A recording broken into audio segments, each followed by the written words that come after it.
Bismillahirrahmanirrahim. Assalamualaikum warahmatullahi wabarakatuh.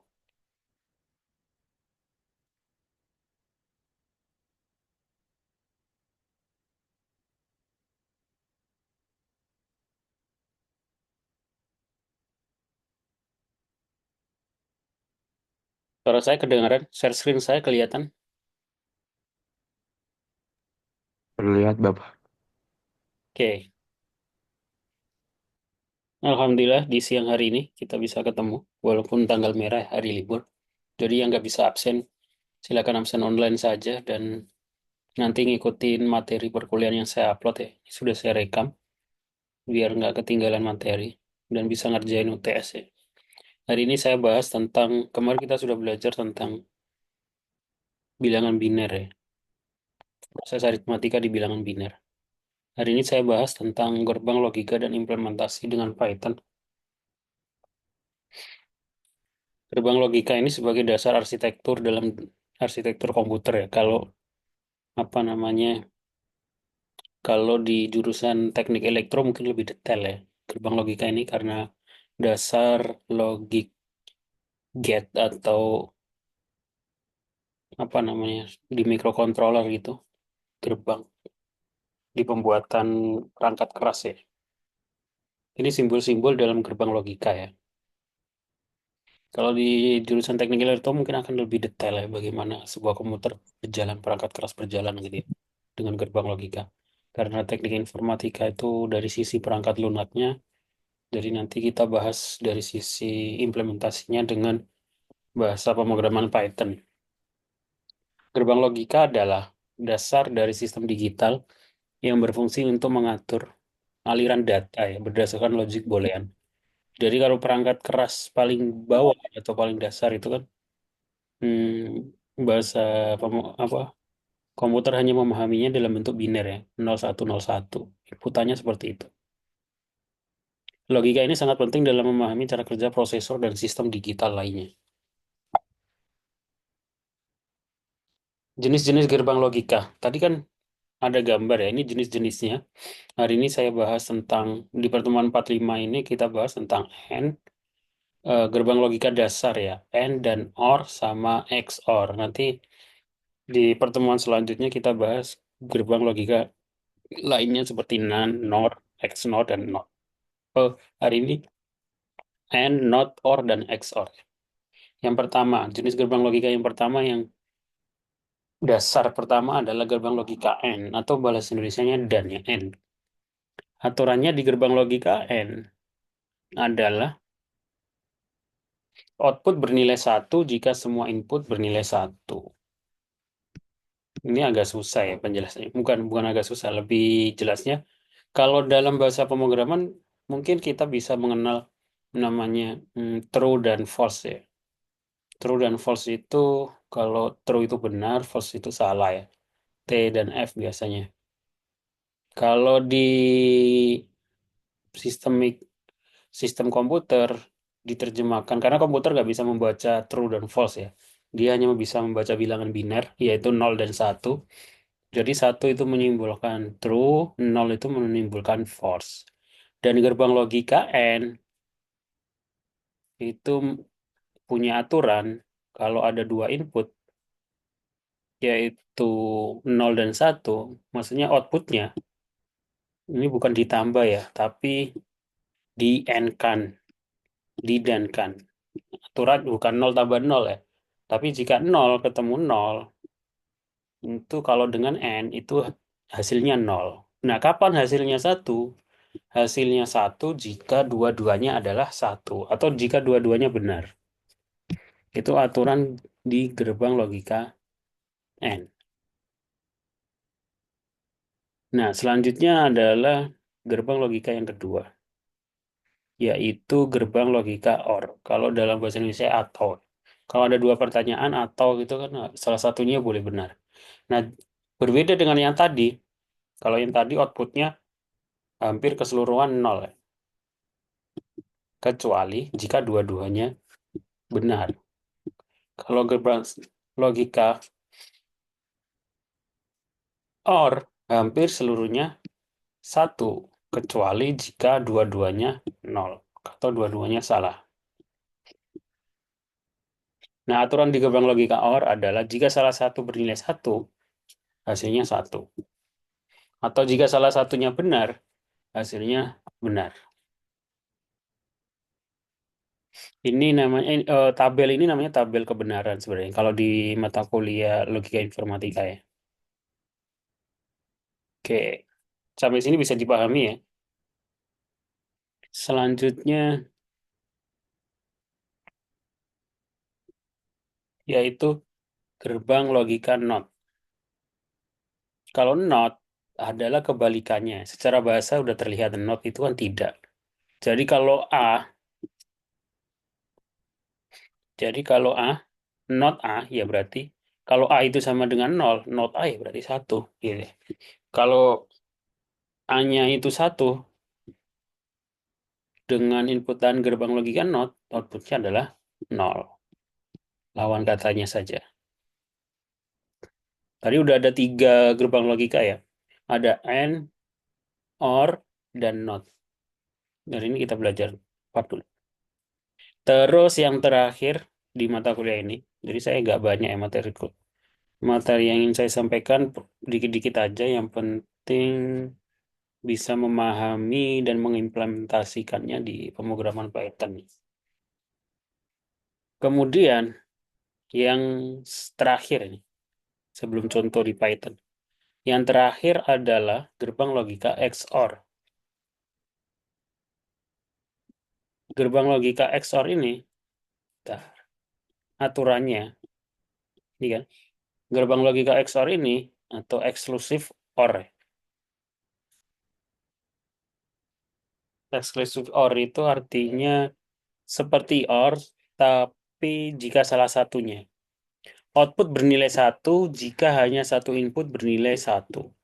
Berbeda dengan OR ya. Kalau OR itu eh, jika dua-duanya, bentar, saya kasih lihat biar lebih jelas ya. Ini XOR. Kalau kalian perhatikan XOR, satu input output atau hasilnya satu itu berada di tengah-tengah sini. Tapi kalau OR harus semuanya benar ya. Kalau OR, nah kalau semuanya benar dia satu. Tapi kalau XOR, jika semuanya benar dia malah nol. Jika semuanya benar dia malah salah. Jadi harus salah satu yang benar. Itu gerbang logika XOR. Oke, sampai sini ada pertanyaan? Sebelum saya memberikan contoh di pemrograman Python.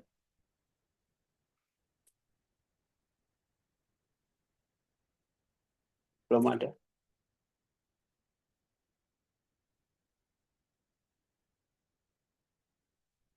Nggak ada ya? Oke, saya lanjutkan di contoh implementasinya di Python. Nanti UTS-nya seperti saya kasih contoh di soal ya. Implementasi gerbang logika dengan Python. Kalau di Python, kita semuanya sudah belajar Python kan? Di semester sebelumnya? Sudah, Sudah. Pak. Oke. Ini implementasi gerbang logika di Python. Input. Nah, di sini kita seumpama punya 2 variabel ya, variabel A dan variabel B. Kemudian nilai variabel A adalah 1, nilai variabel B adalah 0. Nah, kalau diimplementasikan di Python, gerbang logika N itu menggunakan simbol N. Terus kalau hasilnya bisa kita cetak print N dan B, ini outputnya otomatis. Bisa kita menggunakan variabel baru ya, bisa dengan C sama dengan A, N, B boleh. Atau langsung juga boleh. Terus kalau OR, kita menggunakan simbol atau ya, OR sebenarnya. Di bawah delete kalau di keyboard titik. Kemudian gerbang NOT, kalau NOT kita menggunakan keyword ya, tulisan NOT. Nah, di sini kita harus tambahkan tipe data integer supaya tidak error. Biar nggak dikira A-nya adalah string. Integer dari NOT A. Kemudian kalau gerbang logika XOR itu menggunakan V kecil atau shift 6 ya di keyboard. Nah, ini kalau dijalankan outputnya akan sesuai dengan hasil dari gerbang logika di teori tak sebelumnya ya. A and B, jika A-nya 1 dan N-nya B, dan B-nya 0, sesuai inputan di sini, outputnya adalah 0. Kalau di OR kan, outputnya 1. Kalau di NOT kan, NOT A, 0. Kalau NOT B, 1 ya. A XOR B, 1. Ini contoh implementasinya di Python. Supaya lebih paham, kalian bisa praktekkan, terus kalian bisa rubah A-nya menjadi 0, B-nya menjadi 1. Apakah sesuai dengan tabel kebenaran di sebelumnya? Harusnya sesuai, supaya lebih jelas. Contoh selanjutnya contoh studi kasus di kehidupan sehari-hari ya. Contohnya adalah kita membuat aplikasi kontrol lampu ya. Ini dalam sisi perangkat lunak. Kalau dalam sisi perangkat keras itu biasanya mahasiswa teknik elektro ya. Dibuat perangkat kerasnya gitu ya. Apa namanya? PCB-nya itu. Apa ya? Perangkat kerasnya itu istilahnya mikrokontrolernya itu ya. Kalau di perangkat lunaknya ya kita buat pakai Python. Kita buat fungsi kontrol lampu. Ini contoh, kok langsung B? Harusnya ada contoh sebelumnya.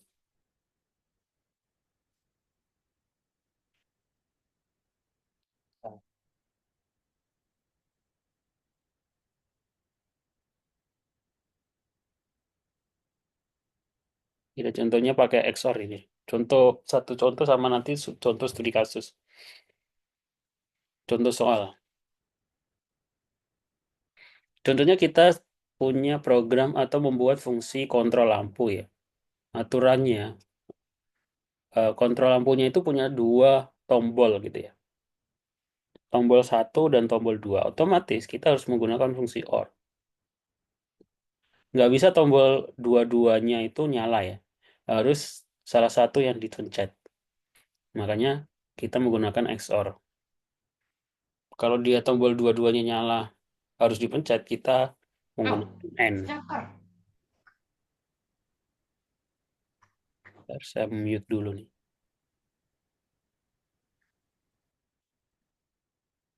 Ini kita buat fungsi tombol lampu. Nama fungsinya adalah kontrol lampu. Harusnya sudah belajar di semester 1 ya fungsi. Nah, yang di dalam kurung ini namanya apa? Tombol 1 sama tombol 2 itu namanya apa? Ada yang tahu? Parameter. Parameter, ya. Berarti fungsi kontrol lampu ini punya berapa parameter? Dua ya. Punya dua parameter, tombol 1 dan tombol 2. Kita bisa menggunakan if tombol XOR tombol 1 XOR tombol 2, return lampu nyala. Else, return lampu mati. Jika ini di XOR-kan, berarti dia, jika salah satunya dipencet, lampunya nyala. Contohnya diimplementasikan dengan input ya. Print kontrol lampu, kita panggil fungsinya. Jika dua-duanya 0, bernilai 0, otomatis outputnya adalah lampu mati. Jika salah satunya ada yang dipencet atau bernilai 1, lampu nyala. Bisa dipahami ya untuk contohnya ya. Selanjutnya, kalau UTS-nya bagaimana? Kalau UTS-nya, saya kasih contoh kisi-kisi UTS-nya. Contoh soal di UTS gitu seperti ini nanti ya. Nah, tapi perbedaannya nanti mungkin beda studi kasus sama saya buat dalam bahasa Inggris ya, supaya lebih terbiasa menggunakan bahasa Inggris. Ini contoh soal ya. Sistem lampu otomatis di rumah pintar. Nah, kalau UTS mungkin nanti ada parameternya lebih dari dua dan bisa implementasi lebih dari dua gerbang logika ya. Dina tinggal di rumah pintar alias smart home ya. IoT ya, smart. Biasanya sekarang istilahnya IoT, Internet of Things atau smart home. Dina tinggal di rumah pintar yang dilengkapi dengan sistem lampu otomatis. Sistem ini mengatur lampu berdasarkan tiga kondisi ya. Kondisinya ada tiga. Pertama, aturannya ada orang. Sensor yang mendeteksi apakah ada orang di ruangan. Jika true jika ada, false jika kosong. siang hari. Sensornya mempunyai sensor cahaya yang mendeteksi apakah saat ini siang. Jika siang, maka true. Jika false, dia malam. Terus jendela terbuka. Sensor mendeteksi apakah jendela terbuka. Logikanya sebagai berikut. Lampu akan menyala. Jadi ada tiga sensor itu. Jika ada orang di dalam ruangan, jadi kondisinya ada tiga ya. Dan bukan siang atau jendela tertutup. Sebaliknya, lampu tidak menyala dalam kondisi lainnya, selain kondisi ini ya. Nah, pertanyaannya bagaimana soalnya? Di, nah, buatlah program Python berdasarkan cerita di atas untuk menentukan apakah lampu menyala atau tidak dari kondisi di atas. Gunakan logika gabungan dari gerbang logika dasar AND, OR, dan NOT. Jadi ada tiga untuk menyelesaikannya. Minta pengguna untuk memasukkan ketiga kondisi sensor. Jadi program Python-nya itu dibuat inputan ya, dibuat fungsi, dibuat inputan. Apakah ada orang, apakah siang hari, apakah jendela terbuka gitu ya. Cetak hasilnya. Hasilnya adalah lampu menyala atau lampu tidak menyala. Ini contoh soal ya, bukan tugas. Kalau kalian pengen mempersiapkan UTS-nya ya silakan dikerjakan, tapi nggak usah dikumpulkan. Supaya apa? Supaya ada gambaran UTS-nya itu seperti apa. Oke, bisa dipahami ya. Bisa, Pak. Oke, ada pertanyaan? Materi sudah saya upload di e-kampus ya, silakan dipraktekkan.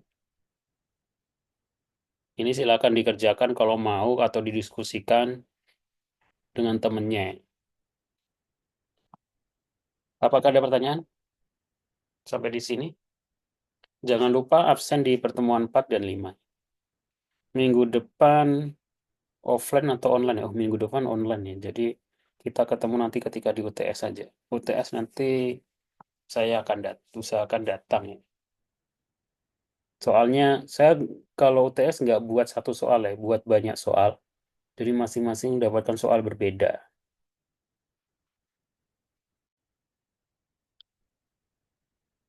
Kalau nggak ada pertanyaan, saya cukupkan.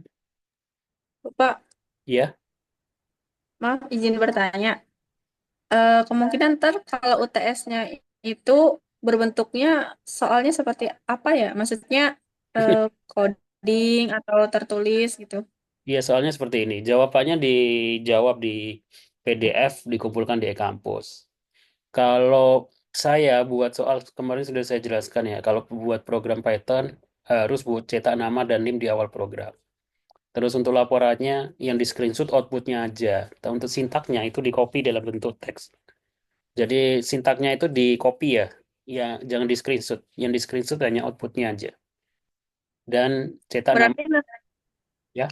maaf, berarti nanti mengerjakannya itu waktu UTS-nya atau beberapa hari sebelumnya ada deadline-nya gitu, Pak. Nanti ngambil soal ketika UTS waktunya 3 atau 4 hari. Seperti itu ya. Terima kasih, Pak. Sama-sama. Ada pertanyaan lain?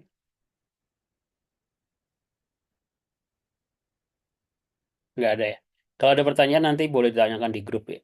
Di grup WhatsApp. Terima kasih. Yang temennya nggak datang kasih tahu supaya nggak ketinggalan materi. Saya akhiri. Assalamualaikum warahmatullahi wabarakatuh. Waalaikumsalam warahmatullahi wabarakatuh. Waalaikumsalam warahmatullahi wabarakatuh. Terima kasih, Bapak.